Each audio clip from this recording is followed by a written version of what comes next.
अस्सलाम वालेकुम, मेरा नाम है डॉक्टर अजहर। आज हम लर्न करेंगे how to do CPR. CPR में 3 स्टेप्स होते हैं। कंप्रेशंस, जो 30 कंप्रेशन देने होते हैं, एयरवे और ब्रीथ, जो 2 ब्रीथ देने होते हैं। ठीक है, 32 रेशियो होता है। ये 32 रेशियो का 5 साइकिल्स करने होते हैं और ये 2 मिनट्स के होते हैं। नाउ हम स्टार्ट करते हैं सीपीआर कैसे करते हैं। ये है हमारा मिस्टर पिलो। मिस्टर पिलो को स्टार्ट करने के लिए कोई पेशेंट है तो उसको हार्ड प्लेस पे आपने शिफ्ट करना है, फिर कंप्रेशन स्टार्ट करनी है। कंप्रेशन देने के बाद आपने कॉल करना डबल 1 अगर कोई आपके साथ है तो वो कॉल करना, आप सीपीआर स्टार्ट करो। सीपीआर में पहले कंप्रेशन है, चेस्ट कंप्रेशंस आपने निपल्स के अराउंड 2 इंचेस डाउन करना है।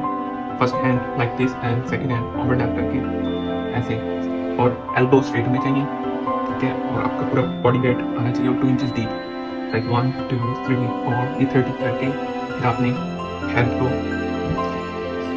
चिन को लिफ्ट करना है। चिन को लिफ्ट करके फिर नोज को पिंच करके 2 ब्रेथ लेने हैं, like this 1 2 then again start compressions 1 2 3। इस तरह 32 रेशियो आपका 5 साइकिल्स होंगे जो 2 मिनट्स तक होंगे। सीपीआर करते हुए उसकी ब्रीदिंग को आपने सुनते रहना। अगर लाइक दिस, अगर वो ब्रीथ स्टार्ट कर दे, नॉर्मल गैस्पिंग नहीं होनी चाहिए, नॉर्मली ब्रीथ स्टार्ट कर दे तो सीपीआर स्टॉप कर देना है। और अगर इमरजेंसी टीम आ जाए तब भी आपने स्टॉप कर देना, फिर उन्होंने टेक ओवर कर देना। ये थी हमारी सीपीआर की video. Hope you like the video. Thank you.